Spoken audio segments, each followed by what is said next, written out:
Britt, welcome. Hi, thanks so much for having me. It is an honor to have you. And like so many of our guests, we always start with their personal journey. And I've heard a lot over the years, but yours is extraordinarily interesting. So please tell us. So I would love to lead with all the shiny stuff, but the truth is as a Long Island Jewish girl, there are very few ways to rebel because you can come home with piercings, you can come home and say, I want to marry an alien, whatever.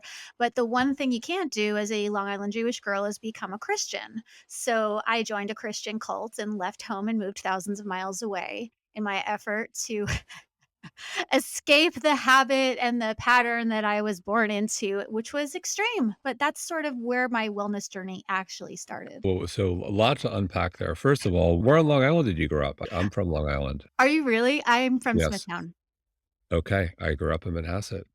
When I played basketball at Smithtown High School. I played when it was East and West before they consolidated the schools. So, okay, so back up here. Beyond the Long Island camaraderie, or lack of it, 'cause I'm not a I don't live on Long Island currently, and I would not be interested in doing so, and it seems Mhm. like you weren't very interested in staying on Long Island either. Nothing against Long Island, not for us. Um, with that said, let's back up and talk about the Christian cult. So what happened there? Well, here's the thing, and I think our culture really sensationalizes the crazier aspects of cult life, the protesting the funerals and the mass suicides and all of that. But not all cults are Westboro Baptist.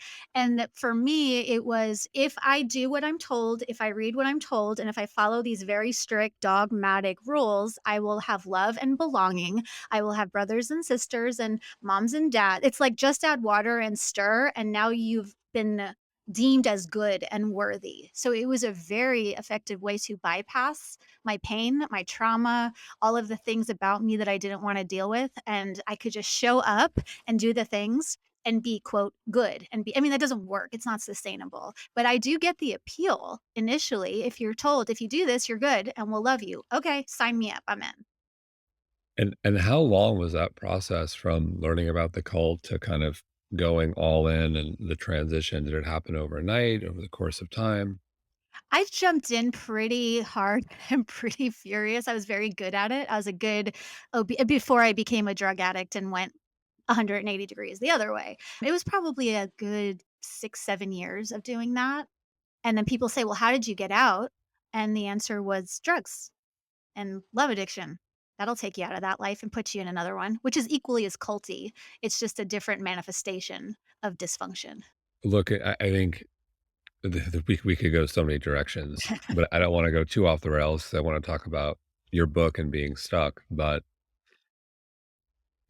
as you mentioned, I think when we think of cult, it isn't necessarily Jonestown or the Branch Davidians.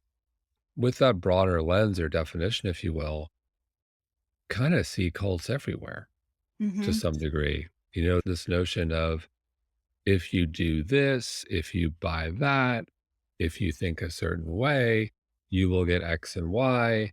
And our way of doing things is the only way for you. And I'll just pause there for a second. I see cults everywhere these days. What's your Once you see it, it's hard to unsee it. So, like you said, the defining feature of a cult is this binary of us versus them, this way or no way, you're good or you're bad. And there's the cult of wellness, and there's the cult of fitness, and the cult of trauma healing. That one has been fairly recent that I've noticed that here's how you heal trauma, and it's this way. And if you don't do it this way, then you're just out. I mean, the cult of minimalism, the cult of I don't know. There's a cult of any topic that we cluster around that promises us belonging and especially promises us the avoidance of pain can very quickly turn culty. So it's a spectrum. Anything, almost anything can be healthy and awesome and bring us expansiveness and joy or take us down the rabbit hole of compliance and dogma and cult stuff. Where my head immediately went was yoga. And, I remember this was like a decade ago, and Usara specifically. and the leader of Anya Sarah, John Friend, got into big trouble, so to speak, and there were very cult-like qualities. And I remember having a conversation with a yoga teacher about what was going on, and his take was, it makes perfect sense. If you think about a yoga class, for example, you've got a teacher who is telling you to do something, commands the room, the attention, and saying, move this way, move that way. You're obeying, you're doing it, you're feeling good. And, it's a 90-minute class and people are going multiple times a week. And yoga's transformative, it's life changing. Yoga saved me from back surgery. And so you're getting in this routine where you are in a room with someone who is a commanding presence. You're listening to every command multiple times a week for 90 minutes plus, and you feel great, and they're changing your life. And it's hard not to, one, if you're the teacher, it's hard not to like take it to the next level where you start drinking your own Kool-Aid, where people are coming up to you and saying, "Oh my God, you see, you healed my back, you did this." Can't help but think of pretty easy to start developing a little bit of a God complex and taking it a little bit, you know, a little bit in the wrong direction. So I'll pause there. I totally see how this can happen. The 12-step world is very similar to this. And again, the 12-step rooms early in my recovery saved my life. I probably wouldn't be here. And it becomes very much when it comes to the sponsors and the protocol and the program, if you do this and only this, then you will be okay. And it does feel good to feel like you have a path and that you, especially when we're lost and we're confused and we're in pain, to have this illusion of an easy linear path of do this, don't do this, do this, don't do that. It's very, very appealing. So like you said, anything that offers us the illusion of belonging where we can bypass all of the chaos of our own internal landscape has the potential to become culty very quickly. I and look, there's lots I am an optimist, but lots to be concerned about in the world right now, and if I think of the loneliness epidemic, which is very real and very scary, there are a lot of people out there who are lonely, and they're looking for help, they're looking for connection, they're looking for community, and very easy to get swallowed up. And I did for a long time, and I get it. And, sometimes getting swallowed up is necessary because the alternative is worse. It's not ideal, it's not sustainable, and it's not good to stay there. But if you get sucked up in a guru let, a person who is the focus of the movement and it's their way or no way. And if that's what's needed for a time being, I'm a big fan of there's room at the table for almost anything as long as it's not causing harm to other people, even if it's causing harm to you long term. But to really question, is what I'm thinking there by choice? Is it there by default? Is it there because it's what I've been told? But to ask, what do I think? What do I believe? What do I value? Is a very, very terrifying question if you've never sat with those before. Well, also, if you think about health and wellness, so many people, including myself very often, just want to be told, "Tell me what to do. Just tell me what to do. Tell me what to eat. Tell me how long I should meditate for. Just tell me what to do." Yeah. I know when I'm working because 'cause I've had all the eating disorders and all the clinical depression and I've had all of the things. And when I sit with people and they say, "Well, tell me what should I eat?" I don't know. What does your body want you to eat? No. Well, what should I do for my recovery? I don't know. What are your choices and what sounds good to you? It's a very threatening prospect because we're not taught how to listen to our own thoughts, really. We're not taught as children, "Hey, here's how you can feel in your body if someone's safe or if someone's a little tricky. Here's how you can listen to your own internal compass." And if we've never done that, being told, "Guess what? You have the answer in you, and I'm not gonna tell you what to do." I didn't like that. I pushed back hard on that initially. Well, it's this idea of being comfortable with being uncomfortable. And I'm going to take it to an extreme, but it's top of mind because my wife and I are watching on Hulu Dope Sick, which is about Purdue Pharmaceuticals and the opioid crisis, namely OxyContin. And they did some really terrible things there.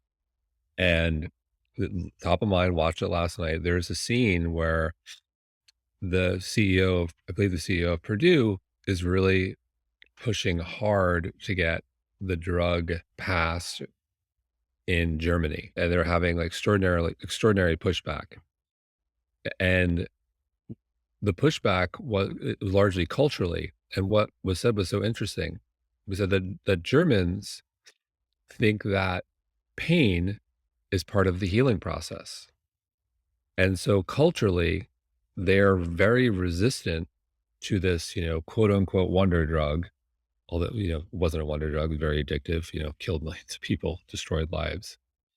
Read all about it, watch Dope Sick, but I thought that was so interesting. They believe that pain and suffering is part of the healing process. So, from my Christian culty days, there's the Jesus heals the leper story, and I can take that too. Okay, so leprosy people think of as just disfigurement, but what leprosy actually is, the pain receptors in the body, the nerve signals are disabled. So, without our pain signals, we never know if a stove is hot or if a knife is sharp. And if we don't have those signals constantly, those pain receptors telling us, hey, that's too hot, that's too cold, that's too fast, then we're going to hurt ourselves. And, leprosy can cause physical death. I call it emotional leprosy when we disable our ability to feel pain or discomfort. Suffering is that's a existential spiritual thing, but if we're just talking emotional pain, physical pain, the absence of pain is not a gift, it's emotional leprosy. Without pain, we are in big trouble because how will we know what's dangerous, who's safe, where can we go? And so I don't like being in pain either. I'm pretty pain averse, but it's incredibly necessary to have physical pain, to have anxiety, to have discomfort, to have grief. And that's a hard sell in this rah rah, just feel good. No, it is a hard sell, but again, I think, you do have to it is hard work to find comfort in the uncomfortable, and nothing is easy, and you have to going back to, like, "Just tell me what to do." Life isn't just tell me what to do. Gotta forge your own path. Yeah, right? I think this goes takes it really deep, though. Just tell me what to do. I think to a large part is this new yearning that we all have. If we had a good childhood, we want to stay there. And if we had a bad childhood, we want to get another shot at it. So whether you had a great childhood or a horrible one, it's over. Chronologically, there are no more parents coming to save you. Like no one is coming to save you from this human experience. And so this tell me what to do, tell me what to think, I think to a large degree is this deep yearning to be parented. And if we didn't get it, then we didn't get it. And then it's our job to do it for ourselves. Well, I guess my wife and I really got it because 'cause we're entrepreneurs, and so there's no one we can go to who can say, "Just tell us what to do." We unfortunately, the buck stops with us. We have to make a lot of people around us are very smart, who, we're on our team and our board and so forth. We go to for advice, but buck stops with us. There's no one who can just tell us what to do. I quickly wanna touch on recovery. I've never been in recovery, but I am fascinated by the 12 steps, and specifically the idea of letting go, letting go and letting God or whatever that means to whatever religion or spiritual practice you subscribe to. But to me, I found it so powerful personally, the idea of letting go. And given your experience in, a Christian cult on one hand and going through the 12 steps, what do you think is so powerful about letting go and why it just seems to it's a bit of a dance, but why it seems to work? Can I throw a big scaffolding disclaimer around the notion? Because I Of also, course. from a spiritual perspective, I love that philosophy. And the 12 steps is not trauma informed. And the 12 steps take zero account the fact that we are biological organisms and that we have nervous systems and that our body records every moment of every second that we live. And so physiologically, there's a degree to which we can't let things go because there are physiological things that keep us stuck. So, a body based problem needs a body based solution, and you can't spiritualize or think your way out of some of that automatic fight, flight, freeze nervous system stuff. So, that's my big caveat. So, that principle of let go only works once you've addressed the physiology that accompanies the trauma of addiction. Whether trauma caused your addiction or not, it doesn't matter. If you are an addict, you have experienced trauma. if nothing else, just through the addiction itself. And so we have to start with the body. Once you turn your amygdala off and you disable the panic response, then we can do the let go. And then we can work on these higher plane concepts like forgiveness and releasing and surrender and all of that other beautiful, wonderful stuff. So what are the healthy ways to deal with trauma? Or the easy ways to deal, the body keeps score, the incredible best-selling book, The Body Keeps Score, trauma stored, as you pointed out. How can we move through it? And that's my new Bible is Dr. Vanderkolk's work. I think the biggest barrier with trauma healing, especially, for people who generally have it pretty good, we have enough money for people who have a safe enough place to live, who have access to who aren't under oppression or enslavement. I think the biggest barrier to trauma healing is honoring that we have it. And whether or not you think it should be this bad or whether or not other people have it worse, the perspective on privilege is helpful. But if you don't start by acknowledging that trauma is a fact of life, it's like indigestion. Trauma is not this mega huge thing. It's not an illness. It's not a disease. It's just your brain didn't metabolize an experience. So, okay, so let's deal with it. I think by starting with, no matter how awesome my life is, have the right to feel pain and heal my trauma. I think that's a good starting place. You can't heal what you don't name. Right, I think it speaks to this larger idea. This is, I was given this advice in the context of business, but I think it's good life advice. Your problems don't go away; they just change. I don't think you ever get to a place in life where your problems are just gone. I think you have a couple of good days here and there. Where you're like, you know what, everything's perfect, it's great. But the reality is that's not life. No. And to be never when someone asks me, "Well, can I get to a point where my trauma is, quote, healed and I'm never triggered by anything again?" The answer is no. I mean, you don't have to be walking around leading with your injuries and your wounds and your stories, but we're human and things are gonna trigger us, and that's okay.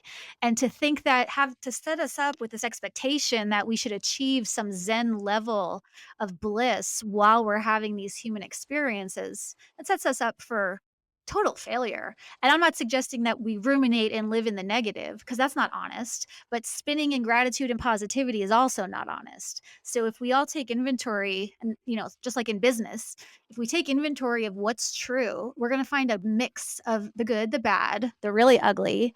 And then once we take inventory, then we can start making choices and then we can start taking actions. But we have to look at it in order to begin that process. Seem to be a pragmatic optimist. That needs to be a book. I love that. Speaking of books, you wrote about this idea of being stuck, and at the highest level, why do we find ourselves stuck? I love that question so much. So, let's start with the definition. I define stuck as assuming that you have enough safety and access to the resources you need. You have the power to do a thing and you're not doing the thing. That's what I define as stuck. And so, why do we stay stuck? The first one, and this one is super unpopular, is that there are benefits to even our craziest, most unhealthy behaviors. All behavior isn't good, but all behavior serves a function. And most people come into their goals and their intentions from this behavior modification. I want to stop smoking. I want to stop drinking. I want to start working out. I want to start meditating. Cool. What was the function of you not doing that? Because to say there's no benefits to our behavior renders us completely incapable of long term change. If we fail to identify the function of your inertia, you're going to stay inert. So, what are some benefits? Image preservation, resource management, relational status quo. Some people are afraid if I get healthy, I'm not going to be attracted to my spouse. And I hear that often enough behind closed doors in this office. That's a thing that no one will talk about. And so it's just, I'm lazy, I'm unmotivated. No, you're not. You're not lazy, you're not unmotivated. There's a benefit to this behavior, there's a fear about the change. And so we have to talk about the benefits to even the wildest, most toxic behaviors, or we're going to stay stuck. So that's a super unpopular but important piece. Yeah, you just mentioned there's no, you say in the book, like what you just pointed out, there's no such thing as an unmotivated or lazy person. Like, wow. So let's go there. So it's everything else. You fundamentally don't believe in lazy or unmotivated.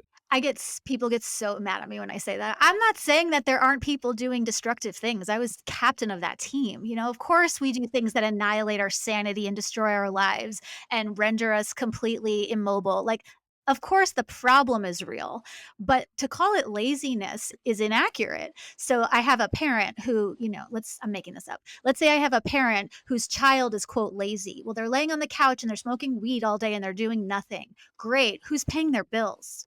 Oh, I am. Great. Who's paying for their cell phone? I am. Okay, so that's not actually lazy. It's not optimal, but your child is actually engaging in a biological energy conservation strategy because you're enabling the behavior. So, unless we have, again, that pain of, I don't like what I'm doing because it's causing me discomfort, we're not going to change. And so, it's so important to know that the problem is real, but laziness is not the origin. It's either fear or comfort that keeps us where we are. You mentioned sitting on the couch smoking marijuana. I just have to get on my soapbox for a minute. And you're speaking to someone who, had more than a good time throughout my teenage years and my 20 somethings. I'm no stranger to marijuana, among other recreational drugs. But with all that said, marijuana these days is being legalized everywhere. And I have a problem with that. And I have a problem with it because one, this is all anecdotal. I've seen so many friends I grew up with where marijuana just robbed them of their ambition. 2 was a gateway drug to other drugs. 3, I saw their cognition suffer. And then for those who maybe genetically were more inclined to some mental health issues, unleashed bipolar disorder, ultimately leading to the death of someone who was close to me. And so I and then I also think of the developing, and this is where science is there, the developing brain. There are real risks. It's different if you're 25 or 30, pain management, different ballpark, but for the developing teenage and young 20-something brain, there are a lot of consequences we are not quite aware of. So I just had to like call that out because, people think mind, body, green, kumbaya, let's, all smoke weed all the time. And like, look, I've been there, done that. But like fundamentally, I think this is problematic and there are going to be unintended consequences down the road. And that's the cult of marijuana, right? It is the cure, and I'm not anti, like you said, for pain management or for a developed brain or whatever, but it's these myths about the things that we use and what their purposes and what the consequences are that do keep us all stuck. And there's so much misinformation. And I have a compassion on the dilemma. You can have very intelligent people with really good research that says this and an equal and opposite on the other side. So it's tricky to know, but I'm with you. Having lack of information about the full scale of potential consequences, that's a problem. Yeah, and I applaud. We've had Dr. Daniel Amen on the show a number of times, and he's had a very strong stance about the damage that marijuana does to the developing brain. But at any rate, we'll move on. So something else I love. There's a quote from the book I love. You say, "Balance is not the goal," and then you segue to this idea that a healthy nervous system is dynamic. So can you dive a bit deeper on what you intended? Yes, the balance thing is like chalk nails on a chalkboard because we think balance is this ultimate, and again, if you're a balance seeker from a spiritual point of view, it makes sense. But if we're talking about life design and making our lives work, balance is not the vehicle that gets us the things that we want. And the metaphor I like to use is if you think of someone on a tightrope and they are perfectly balanced, but because any micro shift in any direction will throw them off, all of their energy is focused on maintaining this precision. And if you're balanced, there's no room for spontaneity. There's certainly no room for passion. Like, imagine being with your loved one in a completely balanced intimacy session. Boring. So, what we're not looking for balance. What we want is this dynamic, harmonious state where we can shift consciously from, I'm going to go over here and do this, and now I'm going to go over here and do that. But if everyone is getting a balanced, equal share of your time and energy, no one is getting the best of you, including yourself. So, I'm super opposed to this idea that balance is the vehicle for joy. I agree, and I think, people use the term work-life balance quite frequently, and I only speak as an entrepreneur who loves and is passionate about, what I do. And my wife and I say this all the time. We just work-life balance is just not a non-starter, and what we believe in is this more fluid idea of work-life integration, where they're one, and it's up to you to figure out the right ebb and flow and when to over-index on one versus the other, and what does that take? That takes you doing the work and getting to know yourself. No one can tell you what that looks like. Which is so frightening, right? Because this idea of I should have this balanced life, I should be spending this amount of time with the children and this amount of time, but it's like, what do you actually value? And if we're seeking balance, we can bypass the what do I actually value question. Because then it's let me just do this, what I'm told, let me give equal shares of me to everyone and everything. But if you sit down and ask yourself what you value, how to structure your life becomes pretty apparent pretty quickly if you're willing to get honest with yourself about yourself, which is a hard sell. Yeah, I agree, and I think we've been sold a myth with balance. Again, because it goes to this place very quickly of, well, just tell me what that looks like. If I'm How like, much time is it work, life, kids, friends? Not, there was, I forget who said it first. I don't know who truly gets credit. Maybe it was, I think, Randy Zuckerberg. It was something along the lines of work, family, friends, yourself, like pick two or pick three. I was like, okay, well, a lot of truth to that. and the fact is we can't do everything that we want to do or that we're capable of doing. I get sad in libraries because they're filled with shelves of information that I'll never have the time to learn or read or know. But we think it's so depressing. And I love books. But we think that we're supposed to do it all and have it all. But the fact is, for the two things that you choose to value, that there are 20,000 things that you're saying no to. And so, again, we're not taught that we need to grieve the things that we'll never get to do because there's a finite amount of time that we're here. And so to pick what we value means saying no to these really interesting potential alternatives. And we get to be sad about that and we get to grieve it. But just because you're capable of doing 100 different things doesn't mean you're going to be able to in this lifetime. And so, great, now you have to choose. And choosing means know yourself, and choosing means grieving what you didn't choose. But we're not taught how to grieve at all. Right, right. Coming back to stuck, how does one know if we're quote unquote good stuck or bad stuck or we're spending too much time or not enough time in said stuck phase? So the like, how do I know if I'm stuck question is, well, take a really honest, this is going back to the inventory question, and it's the questions are basic. How are you sleeping? Let's just start with basic bio needs. How are you sleeping? What's your relationship with food, with your body, with sex, with intimacy, and with friendship? Just check in on those areas. And if you're not like, rah, in every single area, as nobody is, the chances that you're stuck and may need a little extra oomph in one or two areas is pretty high. And so, and don't discount it. A lot of people that I see are very functional. Like their jobs are fine and their relationships are fine. But fine is not enough. There's more for if you're okay with being fine, I'm not here to tell you otherwise. But just because everything is okay doesn't mean there's not more for you. And if you don't subscribe to that, I don't need mental healthy stuff and I don't need all this wellness stuff because I'm fine. It's like, well, that stuff can turn you from fine to awesome and from awesome to wow. And there's more. And it's not that you're not enough now, it's that you could be feeling better and you could be living more joyfully if you try out some of these things. So So you mentioned feeling better, and so many people are suffering from anxiety more so than ever. And your first chapter is titled "Anxiety is a Superpower," which is a very positive spin. So tell us more. What do you mean by anxiety is a superpower? and again, caveat, I hate feeling anxious. I've had panic disorder. I've had panic, quote, attacks, what we call panic attacks. There are a few things I dislike more than the feeling of just that full body dread of impending doom and like you're going to go crazy and that your heart's going to explode. Anxiety is a very uncomfortable, terrifying body sensation. However, it's the check engine light on our mind's dashboard. Like when your check engine light comes on in your car, the light's not the problem, and the light is not attacking the car. The light's an indicator that there's a problem. And for us, as awful as anxiety is, it's an indicator light. When people say, I'm anxious for no reason, That is a complete misnomer. It's never true. You may not be able to identify the reason, but it's never true that you are, quote, anxious for no reason. And when we start examining our values and our thoughts and our choices, it's almost always the case that you're going to uncover where there's some dissonance, where you're not in harmony with the things that you're doing are about they're not matching who you are and what you say you want. So if we're out of integrity with ourselves, we're going to feel anxious.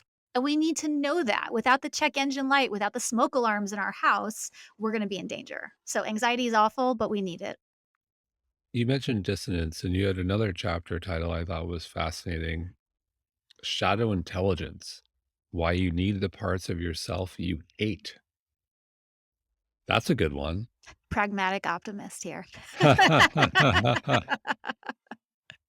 So, I really love Dr. Dick Schwartz's work. He created the internal family systems model of therapy, which if you've seen Pixar's Inside Out is sort of along those lines that our psyche is not just one thing. Like any complex system, we're made of multiple parts. Part of me loves my kids, part of me hates my kids, part of me loves my job, part of me wishes I had something else to do. Our psyche is made up of a ton of different subparts that are different ages. People talk about the inner child. And so we need all of the parts. And it's very easy. I could say, I hate the part of me that uses drugs. I hate the part of me that is greedy and jealous and manipulative. But if you get to know all of the parts of yourself, you'll find that they all come with gifts, they all come with benefits, and they all are efforting to protect you and to keep you alive. And again, I'm not saying that you should just let your parts run amok. It's like having children. Even if you have a child who is having some really extreme behavioral difficulties, that's a signal. And if you tend to the pain, that child is unburdened and able to express their authentic awesomeness about being a child. So we need all of the parts of ourselves. I hate the part of me that's envious. Well, that's cool, but envy is a maladaptive way of pointing you towards desire. I hate the part of me that gossips. Okay, but gossip is a maladaptive way of showing you that you're lonely and you need connection. Gossip is just a hacky way to feel connected. So if we don't explore and get curious about these parts of ourselves, we're going to feel disconnected and we're going to feel crazy and we're not going to understand, oh my God, why did I think that? And why did I say that? And what's wrong with me? It's like we need all of the parts of ourselves. They're all valuable. Fascinating. Gossip is a way to get connected. I would have guessed it was born from insecurity.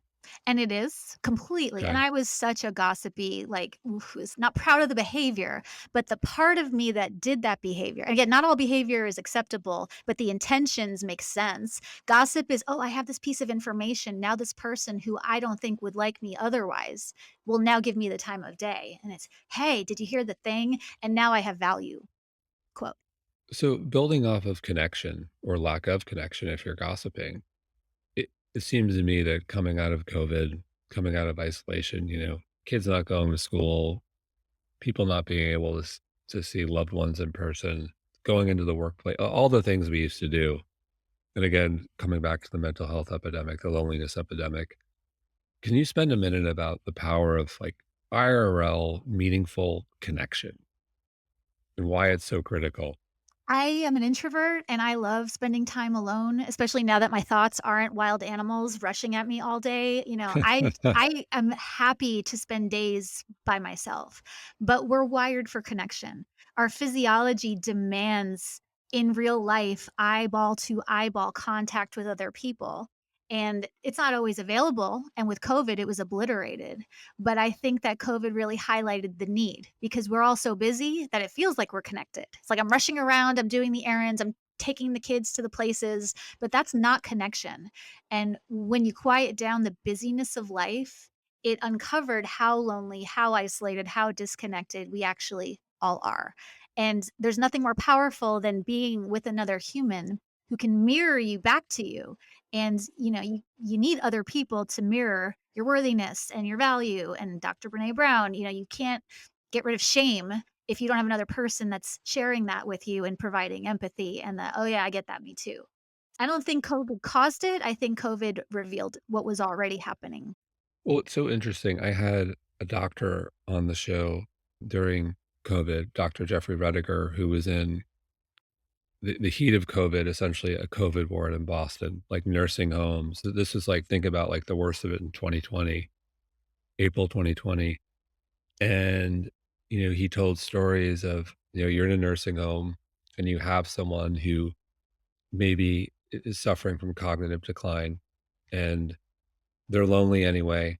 It is so meaningful to them to have the connection to like their friend in the other room for their bridge game or their family. And all of a sudden, someone would test positive, you know, people will be greeting them in hazmat suits. They would be quarantined. They were isolated from the real world. And these people ended up dying. And the question he raised, and I thought was so interesting that we discussed is, look, COVID obviously killed a lot of people, but in those situations, how much of it was COVID, the virus, versus the idea that you took away someone's connection to the real world so quickly? What killed them? It's so tricky, right? And we know that in the absence of connection, we suffer. And there's a really fascinating study done that, there was a natural disaster overseas, and a team of American trauma specialists swooped in to help the people with what would surely be, after such a huge disaster, rampant PTSD and crazy symptoms. But they found that the people did fine because they had community, and community was such a strong value that even in the face of this completely horrific natural disaster, they had each other, they took care of each other, and they did okay. And so, because we didn't have that value pre-COVID, and we're just now starting to validate how important it is. I do think that type of loneliness and that type of depression can be fatal in those cases, for sure. Yes. And like every once in a while, you see that viral story on the internet where, there's been a couple married for 70 years. One of them, they're in their 90s and the wife or the husband dies. And then a day or so later, the spouse dies of a broken heart. See it all the time. End of the Notebook. Yeah, I know. I know. Right. Not a happy ending for Ryan Gosling and Rachel. Rachel McAdams, I'm So I still think sad about that. Rachel McAdams. It worked. I think it worked out for everyone. I think it worked out for everyone. What was it? If you think about it, someone once said to me, it was in a film class, I took it. It was like one of the only classes I really liked at Columbia. It was history of cinema. I actually went to it. Most great love stories don't have happy endings, if you think about it. Oh, we're going down the super optimist route. Yeah. No, they don't. Romeo and Juliet, love story, the Notebook. Like we can go on and like a lot of them don't have.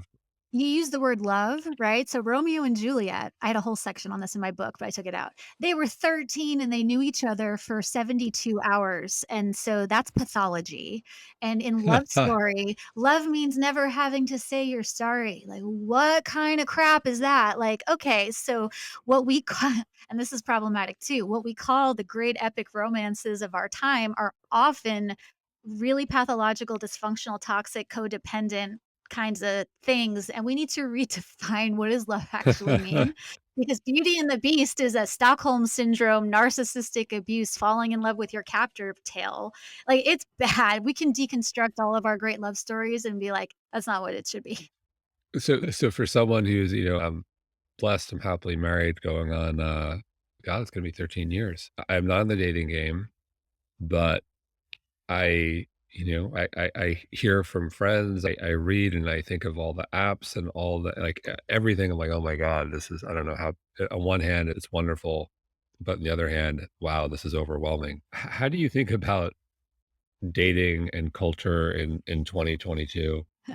And I've been married now for 2 years, so I've been in that crazy dating swirl, and I think the problem is we don't approach dating with the same discipline that we approach our careers and our business, and when I work with clients who are interested in dating, we need a strategy, and we have to start with, what are your non-negotiables? What are your red lights? What are your yellow lights? What are your green lights? What are your, red flags that if you know on the front end that dating is gonna create this chemical cocktail of just, like, bliss that will make you completely unaware of the red flags, plan for that on the front end. We know that like couple cocaine is a brain state in the first 6 months of a relationship.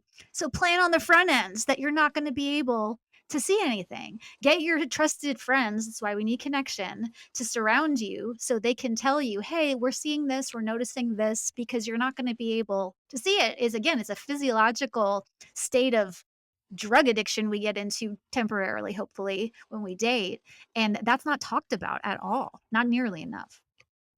It's interesting. You mentioned strategy, and look, I did a lot wrong in terms of relationships until I finally got it right with Colleen. But before we met, I actually this is very metaphysical. I probably read it in like an Eckhart Tolle book or something, but I actually put together a list of the qualities I wanted, and Colleen like checked every. And I went back to the list later. I was like, oh my god, I really for the most part I got this right. So I had a strategy finally. And that matters. My husband and I both shared our lists with each other later on in our relationship. And again, the lists are not he has to be 6'4" and blonde hair and blue Right. eyes and make 150,000 a year. Like we're talking about values and qualities. For me, I'm a hardcore introvert. I need an inordinate amount of alone time. I would not work in a relationship with someone that wanted to talk to me all day. I don't text with my friends, with my husband. I'm not a texter. I'm not a phone call person. I talk to people all day for work, which I love. But as wonderful as any man might be, if he wanted to talk to me during the day, that relationship wouldn't work. So let's know that on the front end so we can my husband travels for work and he's an extrovert and he likes to go places and meet people and that works for us because I'm happy to stay home and he's happy to go out. And we need to know the compatibility issue. It's not sexy to talk about values and compatibility and dissonance, but it's important because it'll take a lot of the stupid stuff and not all the time wasty stuff and put it aside. If we can start with, well, what's really true? Again, self honesty, self awareness. What's really true for you about you? And is that person going to harmonize with that instead of trying to jam it into this pseudo notion of love and romance? So, on that note, some people will say opposites attract. Some people will say, no, that's not at all the case. Some will go to, oh God, the Myers Briggs in terms of compatibility. Others will go to the stars, they'll go to astrology. In your opinion, what are the non negotiables? You mentioned values. Like, what are the non negotiables if you're looking for a long term, meaningful, fulfilling relationship? It takes a village to raise a child idea. I mean, it takes a village to sustain a relationship.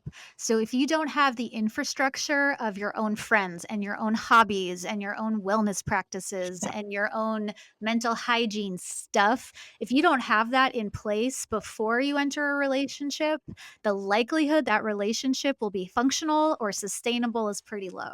And we do it backwards. It's once I meet my mates, then my life can begin. And it's no, you have to build a life that can sustain the ups and downs of the brain chemistry that comes along with a new relationship.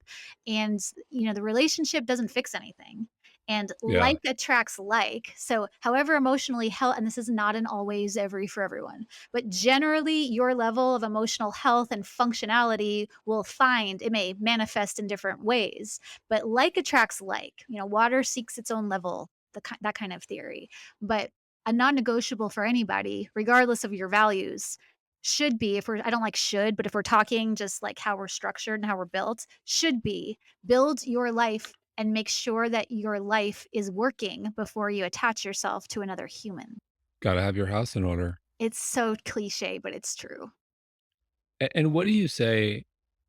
I am far from being a relationship expert, but whenever I would hear from friends early on in their relationship that like they were fighting a lot or, going to couples therapy and they were older, in their 30s or so on. It was like month 3.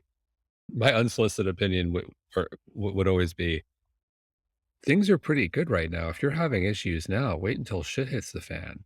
Like no one's dying, everyone, no one's out of work. You don't have kids, you don't have a more like if you're having issues now for like you don't have a shot. Like is my unprofessional take correct? Your anecdotal take is absolutely correct. And, Conflict is inevitable in relationships, but fighting is never necessary. If you're fighting, that's because there's a skill level that has not been achieved.